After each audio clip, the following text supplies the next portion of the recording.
So I'm going to stand and maybe walk around a little bit when I talk, but I really appreciate you all coming here. So I've been working with John Jay College for several years now.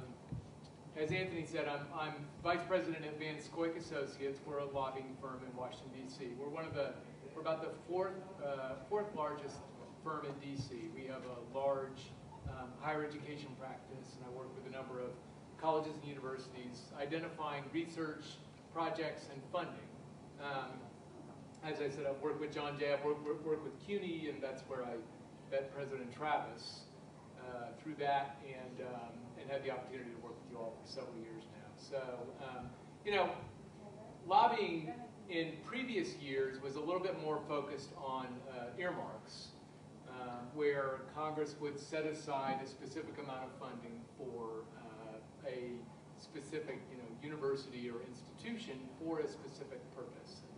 That was a great way to get to establish a relationship with a program manager, to get funding that may be a little bit outside the box of competitive programs, and then use it as seed funding to get some evidence, get some data, and then use that for a competitive proposal. And it worked quite well. And it worked quite well for John Jay College too.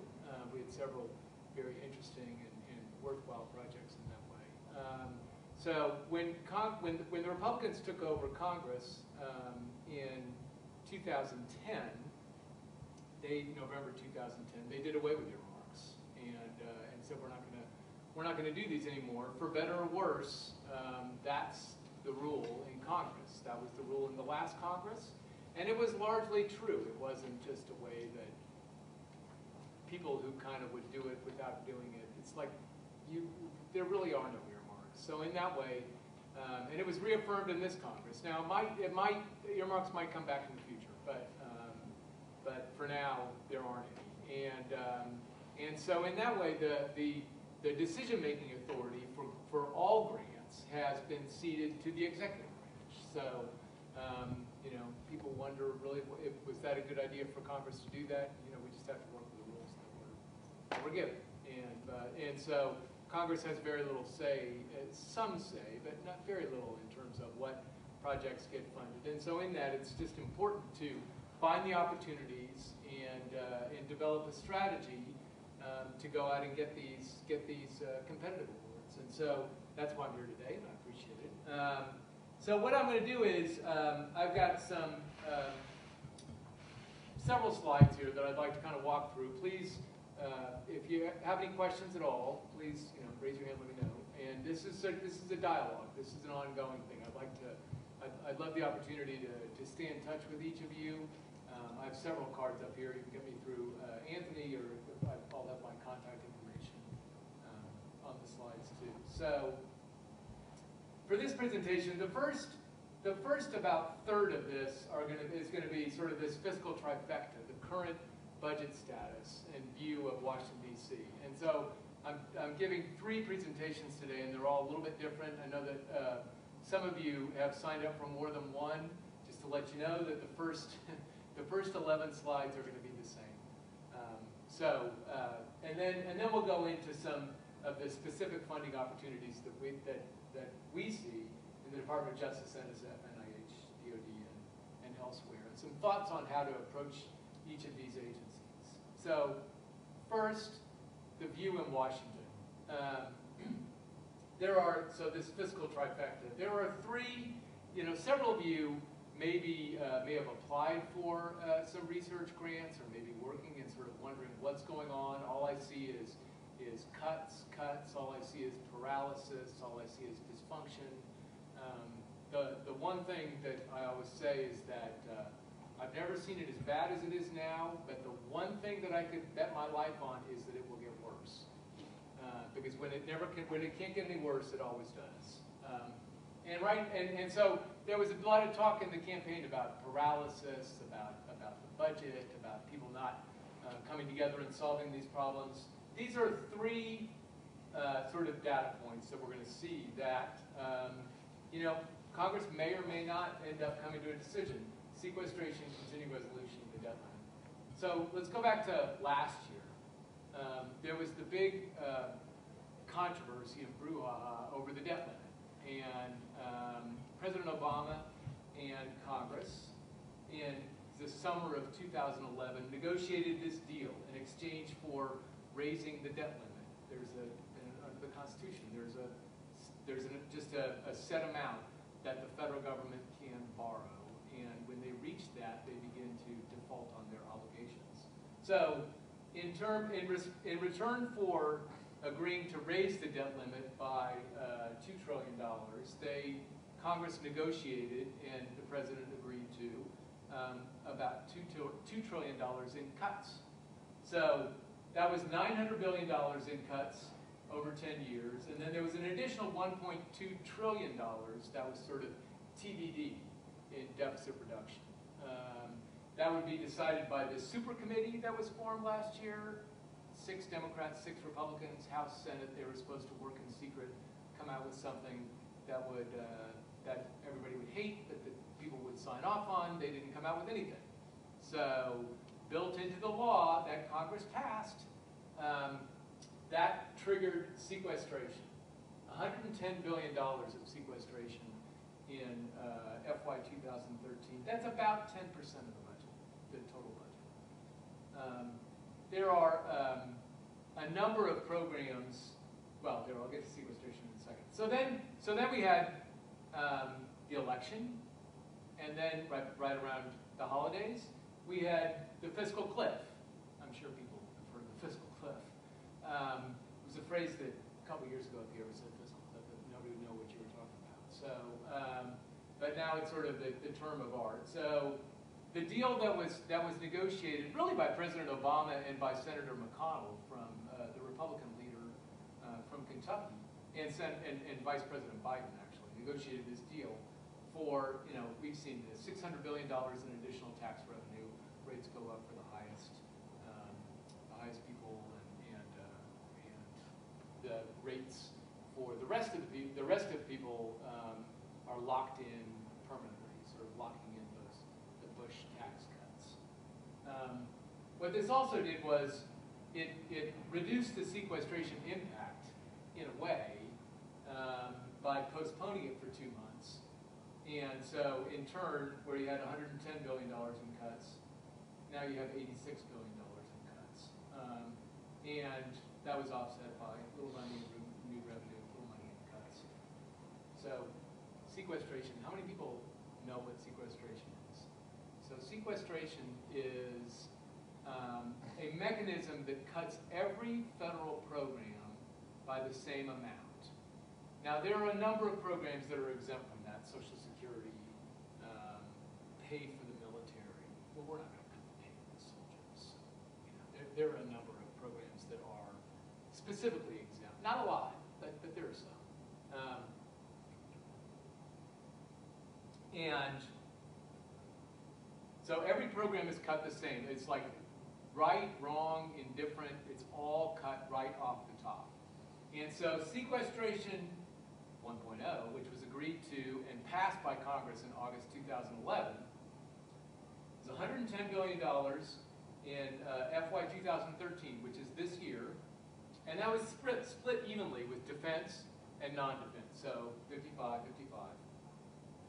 And then the non-defense programs also include Medicare and some mandatory programs. Mandatory programs are programs like Social Security, like foster care financing.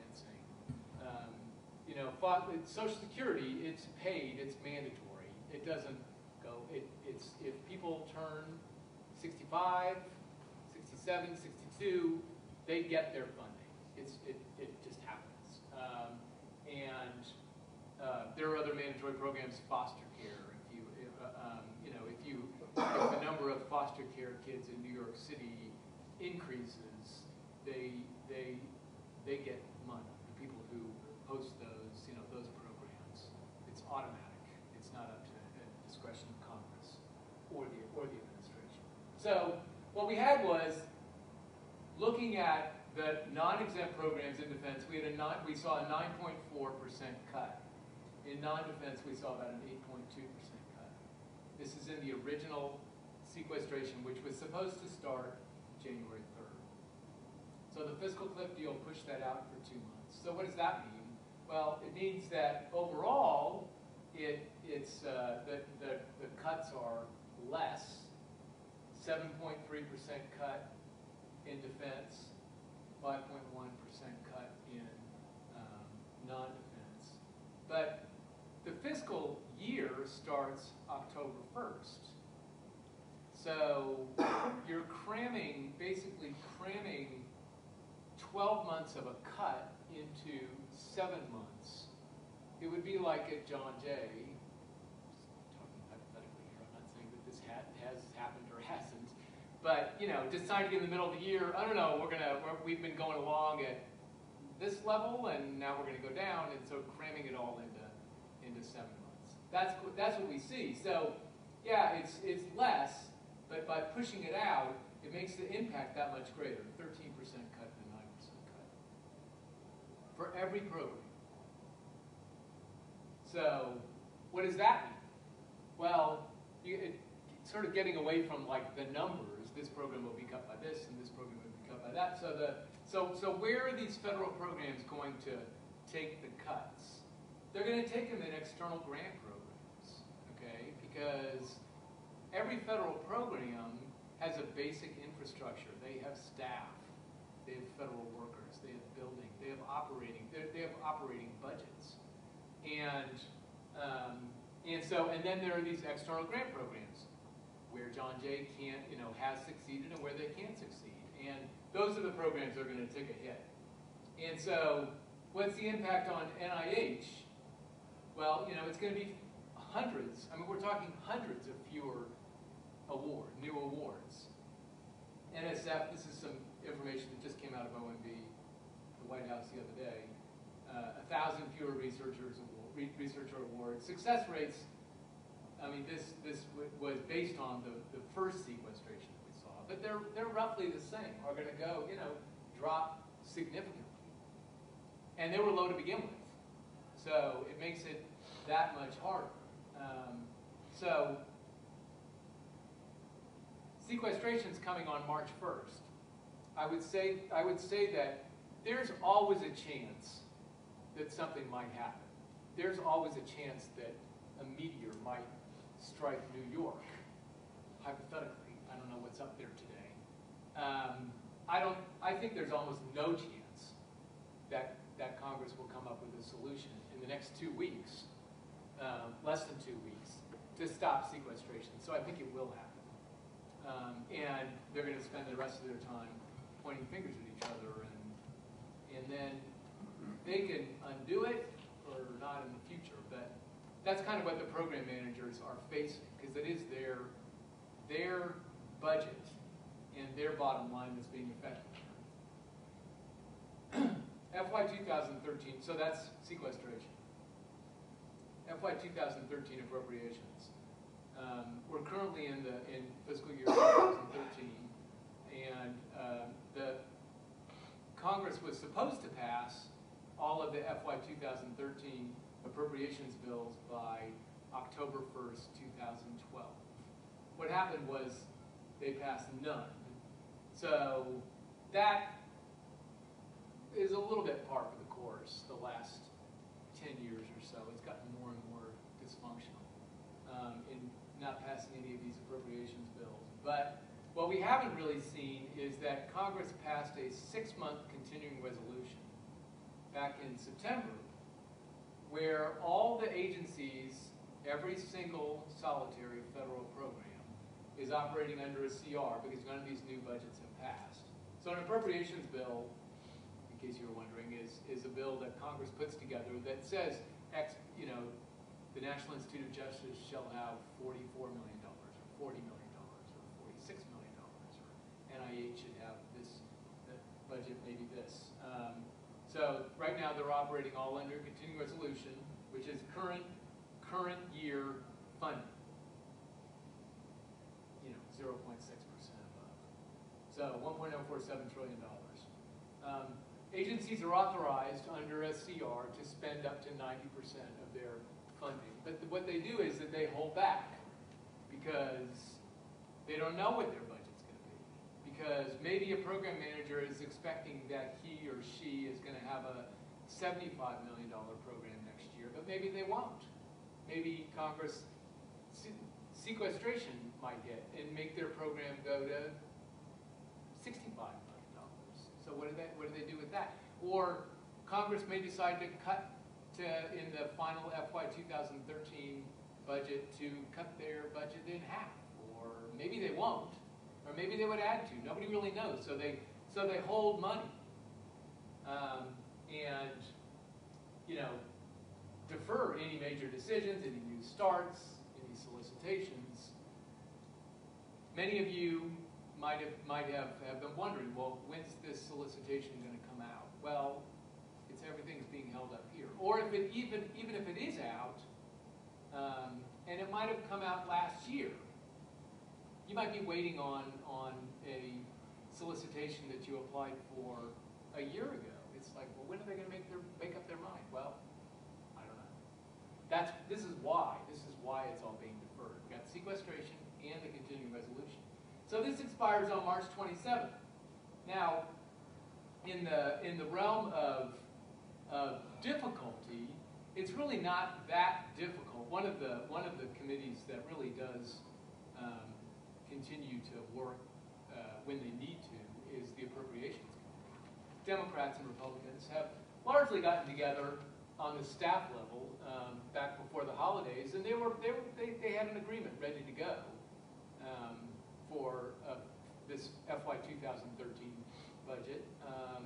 When Congress did pass this Fiscal Cliff tax increase, and the leadership in the House and Senate decided not to take it to the floor. This is all none of this is really public in terms of exactly what they were doing, but on the staff level, I mean, they were close. And now, after the election, that was sort of defined by dysfunction and all, you have many members of Congress, I wouldn't even say some, that are hoping to use this date, March 27th, as leverage to cut the budget or to increase. But really, the people who are really doing this are the people who are saying, we're tired of this, we're really going to use this as leverage to cut the budget, and they could call for a government shutdown. Now, would that have any direct impact on John Jay? For a couple of days, not really. For a longer term, yeah, absolutely. I mean, a government shutdown is like everything except really essential services, the National Weather Service, things like that, they stop. The federal government pretty much shuts down. Newt Gingrich tried this against Bill Clinton back in 1995.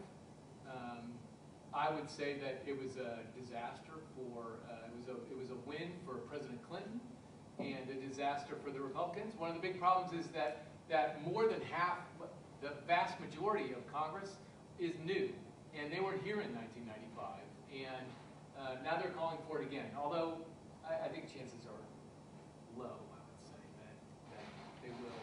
I think John Boehner, the Speaker of the House, he knows that the government shutdown's not going to work, but his hands might be tied too. We're also back to this debt limit. So we got these 3 points. So the debt limit it'll expire on May 18th, which means that on May 19th the federal government starts to, or thereabouts. There are always things that they can do with it, but that they would start defaulting on their obligations because we wouldn't have enough money.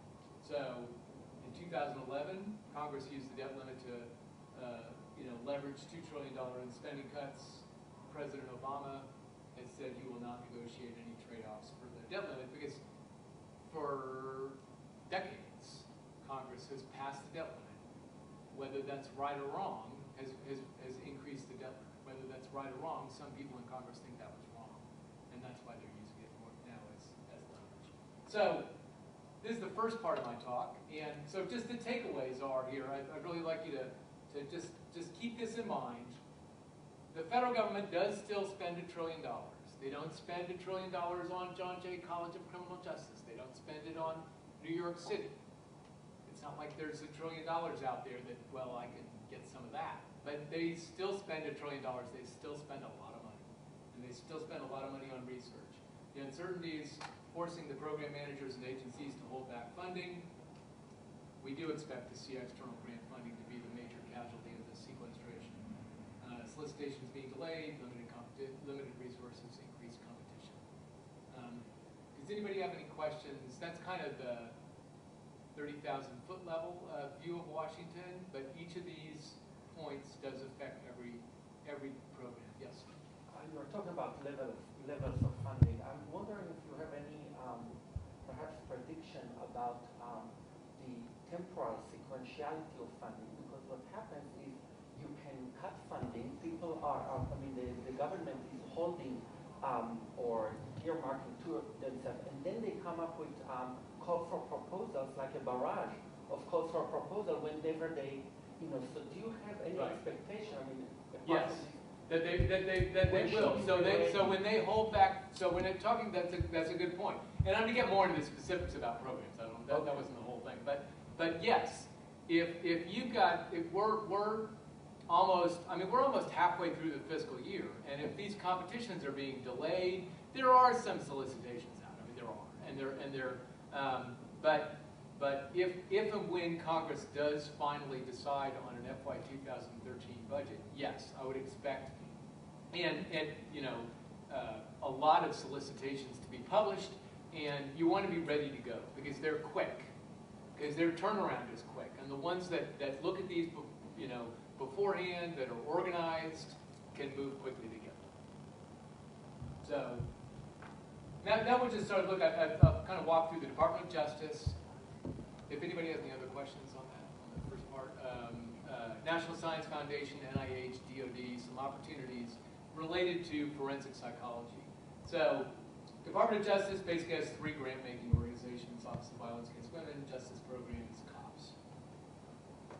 So we saw the grant programs in DOJ take a big hit in 2011, a couple years ago, where when the Republicans took over and then renegotiated the budgets for the federal agencies, really local law enforcement took one of the biggest hits. Again, right or wrong, but that's sort of the nature that we're living in. Many of you, I know, are familiar with the National Institute of Justice and may have applied for funding there. But this is definitely a place that if you have or if you haven't, please look at the National Institute of Justice. There are lots of opportunities there. The $40 million, I would say, is the president's request was an increase of $8 million, of about 20%, but $40 million is pretty low. Again, like the grant programs took a big hit a couple years ago in the Department of Justice, and now they're kind of going along kind of level. It's like created the new normal. Although a lot of these programs were also earmarks. Because DOJ was a big place where people would want to do earmarks. But this is kind of the new normal. If you look at 10, 20% cut on these grant programs, and then they're level. They don't keep going down. They don't really go up. So in NIJ, right now you've got 15. I think it's actually 16 open solicitations. Some of these are directly related to psychology, to forensic psychology, to some of the work that you're doing. Some of them are obviously, like making a better, forensic device or DNA or what. It's not really going to be that relevant, but a lot of them are. And, social science research on forensics just came out a couple of days ago. It was just published. Violence against women, teen dating, those are just some ideas. I encourage you to please look at their website. Look at the forthcoming solicitation, the upcoming solicitations. They may or may not come. They may not, like anything. But if they do, there's going to be a short turnaround on this. NIJ publishes all of its solicitations at the beginning of the year. That's how they do things. And then they're done until next year. But if you missed one, maybe you can come back next year. Really start thinking about it. And these are just some that I thought were, domestic radicalization is a program that John Jay's been very interested in the past. This was funded for the first time last year.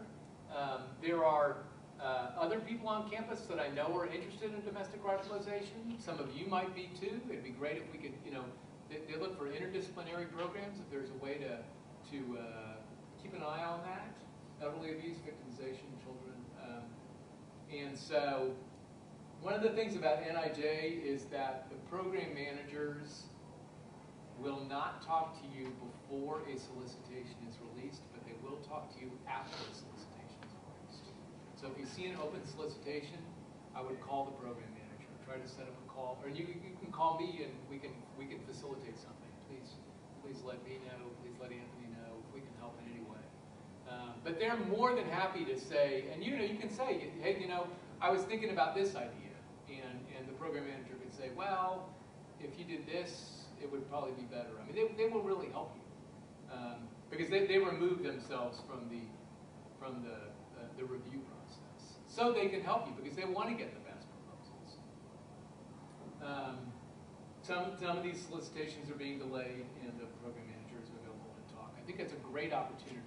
And again, I don't know, some of you might have a different experience, but I've found that they will not talk to you before a solicitation is released. Other agencies are different, where they will only talk to you before the solicitation is released, and they won't talk to you afterwards. Office of Violence Against Women. There's some programs here. We'll make these slides available to you. You don't have to if you have any questions about any of these. But here's some programs that may relate to some of the psychology work that you're doing, the forensic psychology that may be right up your alley. And I'd encourage you to look at that. Office of Violence Against Women. I mean, who's going to be opposed to that? Well, they've been operating without an authorization by Congress for a number of years now. The Senate just passed a reauthorization last week. In the House, it's still held up in the House. Now, does that have any real impact?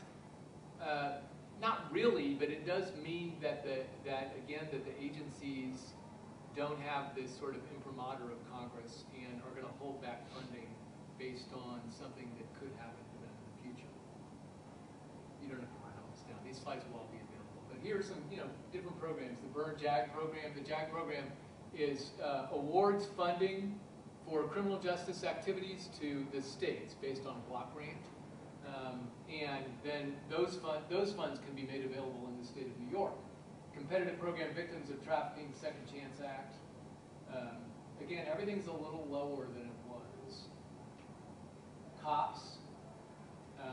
The House particularly has a big problem with the COPS program. The COPS, most of that funding pays for police. And then there's a fight on whether that's a federal role or a local role. The COPS program was started back under President Clinton. And then Senator Biden was in place. So, but there are programs and there are projects and competitions in community policing enhancement and other innovative strategies that may fit into what you're working on. Office of Juvenile Justice Delinquency Prevention, same thing.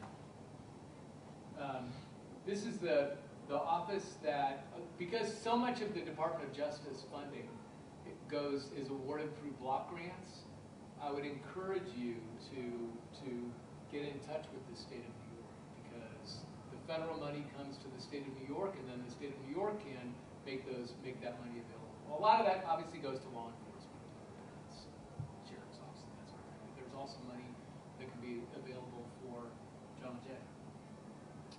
Again, write all that down. But I encourage you to look at that. Albany is a great place to get federal funds. So, the National Science Foundation. How many of you have applied or received funding from NSF? That's right in the sweet spot of exactly what you. So, what was that project that you were? Yeah. I've had 11 NSF grants. So Great. I've had stuff on jury decision making, on eyewitness issues, criminal evidence are the two primary areas.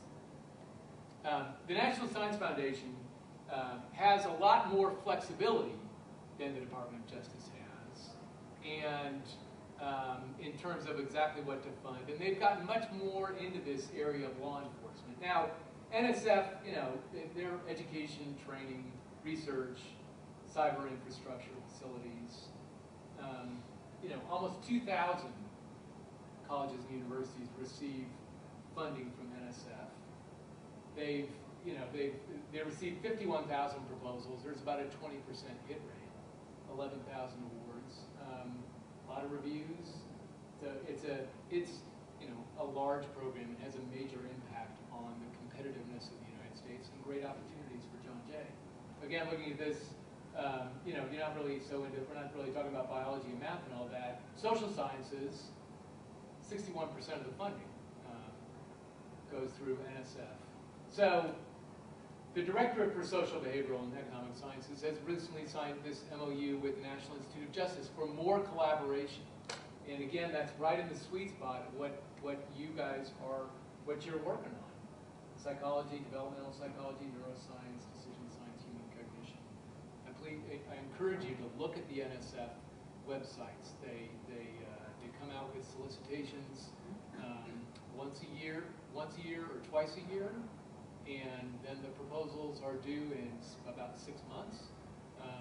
Please talk to, well, we'll sort of get to that, but what does NSF look for? So they look for intellectual merit. Does the proposal advance knowledge? How well qualified is the proposal? Well conceived? Access to resources? A lot of these are common sense, but it's something that this is how the NSF makes their decisions. NSF is peer reviewed, but the program managers can be enormously helpful in helping you helping guide you to develop the best proposal. Broader impacts. Obviously, there's sort of the intellectual merit of each project, of each proposal, but NSF is looking for proposals that have a broad impact. Have a broad impact in New York City, have a broad impact in the state of New York, nationwide, and not just apply. How does it help the police department? But how does it help the university? How does it help the training and learning? How does it help your students? These are really answers that each of your proposals should questions that each of your proposals should answer. There was some revision. There was a revision in the criteria which just kind of sharpened it up. The National Science Board said, place a little bit more emphasis on some of these things. Is it well reasoned? Is it organized? Qualified? The access to resources, advancing knowledge. On the one level, it seems very obvious, but you really have to think about it when you put together your proposal. And we're looking at these. So here's the review methods, and looking at these sort of trending over time. There's a big, much larger emphasis now on mail-in reviews. So the NSF receives the proposals, they mail them out. People don't sit around a table and talk about them as much as they used to. They do some mail-in panel reviews, and then the number of panel-only reviews have gone down fairly significantly. But the biggest things to focus.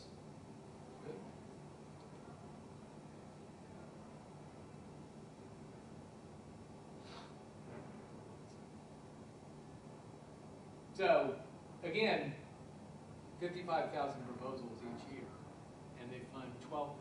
Now, if the NSF budget is going to get cut by 7% under sequestration, and 7% in 12 months, cramming that into 7 months, you're going to see, roughly 10% cut in the number of awards. So that 12,000 number in FY13 might actually go to 11,000. That's fairly significant.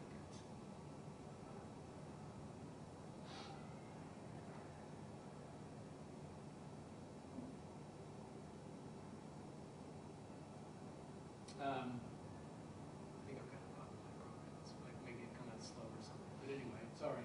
How to get an NSF grant. So let's just walk through this real quick. Again, if you hit on every 10 of these things, your chances are going to be pretty good for getting an NSF grant. Again, they're obvious in one way, they're not obvious in another. Get to know your program officer. Know the culture of that directorate. If you're declined, people get declined. There are 40,000 proposals that get declined every year. So resubmit. Don't be, it's not like a journal that they say, well, we don't really want your article. Read, look at it, find out what they didn't like about your proposal, and what they didn't like about your proposal. If you write another one the next year, they might like what one panel didn't like, but that's just kind of the nature of it. So try not to get frustrated. Please resubmit. If you get an award, talk to the program officer, publish your results, make sure they know about it. Don't just go off and work on your project. Don't ask for too much, don't ask for too little, don't ignore the requirements and review the criteria. Have a pre-submission review. I don't know if you do, I'm sure you do that here at John Jay, but just remember it. If you put together a proposal, get a team together. Would they work through your office on that? Yeah. Get a team together and bounce it off, and then say this is kind of what I'm proposing, and then try to improve it from there before you send it in. Involve your students, definitely. NSF loves to see that. And describe your hypothesis. Again, so many of these are so obvious, but people don't do them. Talk to the program manager, review the criteria, and involve your students. That's NSF. NIH, again, straight peer review. Congress has no say over which projects get funded. There's a large budget in behavioral sciences, and I encourage you to look at it. National Institute of Mental Health, Child Health Development, NCI, Institute of Drug Analysis. Department of Defense. Again, there are lots of opportunities within DoD. It's tough to get funding in each of these areas. It's tough to get funding in DoD if you haven't received funding from DoD. But the way the DoD operates is they publish these, relatively generic, broad agency announcements, broad area announcements. And what they're trying to do is they're trying to get the best projects. That's why they have these announcements. They have a few of the sort of requests for proposal. It starts here, it ends here. This is what we're looking for. But most of them are like, send us good ideas. And when you're talking about psychology, forensic psychology, social research, it's going to be a little bit more difficult. I mean, 98% of the DoD research funding is making a better bomb, making a better, protection, making better things, engineering, but there are opportunities for social science, and you should look at them. The projects they're not selected through peer review. They don't really necessarily send them out to panels. They conduct this merit review. So that means that you have to have a relationship with the program manager. You have to call them up and find out what they're doing. If you're looking at this, so this goes through the, Army has research, Navy, Air Force, DARPA, Defense Advanced Research Projects Agency. If these are all this information is publicly available, it can be hard to find. If you have any questions, let Anthony know, let me know. We can point you in a direction. But one of the things is that, particularly in DARPA, and some of these other places, ONR, the Office of Naval Research, they rotate their program managers in and out. So what you want to do is you want to find somebody who's recently been appointed to that spot, because he or she hasn't really made any decisions on what they're going to do, on what types of projects they're going to fund.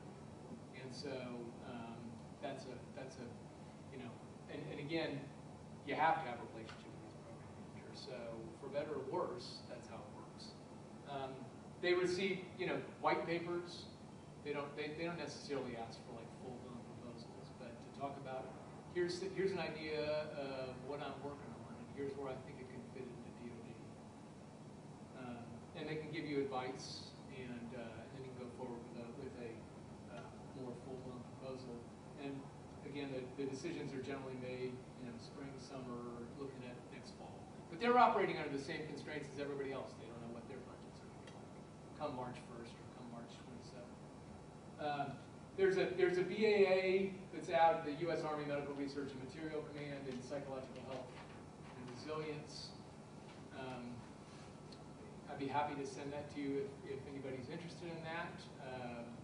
Call the program manager up and introduce yourself if you don't know them, and talk about some of your ideas. You're probably familiar with this, but I'm not sure. This fellowship training program at Walter Reed. Are you? Is anybody aware of this? This seems like a great program and a great opportunity. So, 2-year program. You know, this is a post for some of your students that may be interested in this. They do rotations. They're accredited. It's a fairly new program. Walter Reed is the Army Medical Center in Washington D.C. So please take a look at that. If anybody has any questions, I can point you in that right direction. So, you know, we sort of did the federal budget status, sequestration, all that. We looked at Department of Justice. We looked at National Science Foundation, NIH, DoD. You know, these are just some overarching themes. Talk with the program officers, write proposals, review proposals, find out how you can join an NSF review panel, how you can help NIJ review proposals, join one of their working groups. You know, participate in these workshops, attend agency days, sign up for the newsletters. If you're funded, let them know what you're doing, what you're working on. Keep an eye on that. There is money there. It can be opaque. The federal government can be very opaque in terms of where to go, what to do. I haven't covered every single. I don't think I've covered every single question that you might have here, but I tried to hit on a few of the key points. I encourage you to call me. That's my address and my email. Or Anthony, we're in touch all the time. And if you have any questions about anything specific, you know, we do a weekly or so compilation of solicitations that are published that we send out sort of on a broader distribution list. We can narrow that down to any specific focus area. You know, grants.gov, frankly, it's just kind of overwhelming if you look at it. It's just a million different things that come out there. You can't even make sense of it. So we try to make a little sense of it and send it up, and we'd be happy to add any of you to that list. And like I said, if you have any questions about anything at all, just let me know. So anyway, does anybody have any questions here? Yes? Since NIH only allows you to submit grants twice, and given the crunch right now between March and October with the budget cuts, strategically, does it make more sense to apply for a deadline that's a little bit later on, with the resubmission being, since you're sort of limited in how many times you can resubmit, is it smarter? And you're rarely going to get funded the first go around. Yes. So it may be a good idea to wait, but it just sort of depends on your proposal too. If you think it's ready to go, or you could wait. wait You know, until when? it's going to be the problem is that, again, everything's uncertain right now, and each of these program managers are kind of holding back money, and they don't know where it's going to go. So I'll bet you that in a year, that program manager is going to be uncertain, holding back funding. So it's still going to be, things aren't automatically going to get better, and they can always get worse. So that's about my speaking.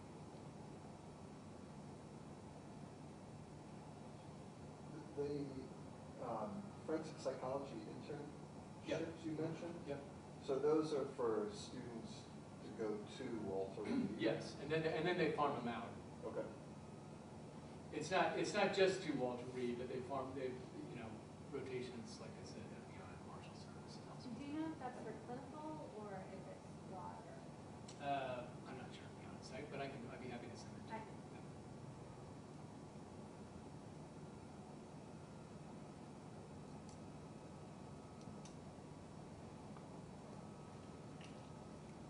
Other questions? How many of you are excited about going out and applying for a federal grant now? So, if you have any questions at all, you know, like I said, please let me know. Here are my cards. There's my contact information. I'm always available, or Anthony. And you know, we want to work with you. The federal government, it can be very opaque, it can be very loud, very noisy, very quiet, and we want to help you to seek and secure funding and help you along the way as best we can. I have one more question, Yeah. actually. All the research returning vets and PTSD and stuff like that, I know some of it is being funded through NIMH and NIH. Is the rest of it being funded through DOD? Through DOD, through the Veterans Administration. Veterans Administration is really hard to get funding from. 99% of their funding is in-house.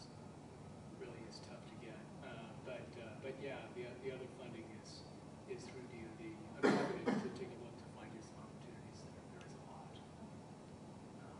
You know, it's like anything. If you talk to these these program managers, like DOD spends $500 billion a year. Well, this sort of like there's a lot of money on PTSD and on TBI, but then you talk to them and well, then none of them are going to have any money. But you know, if you talk to them, maybe you can find a good match. So, thank you for coming. I appreciate it. So, We've got a couple of minutes between this and the next session, if anyone wants to come up and ask you questions. yeah, thanks a lot.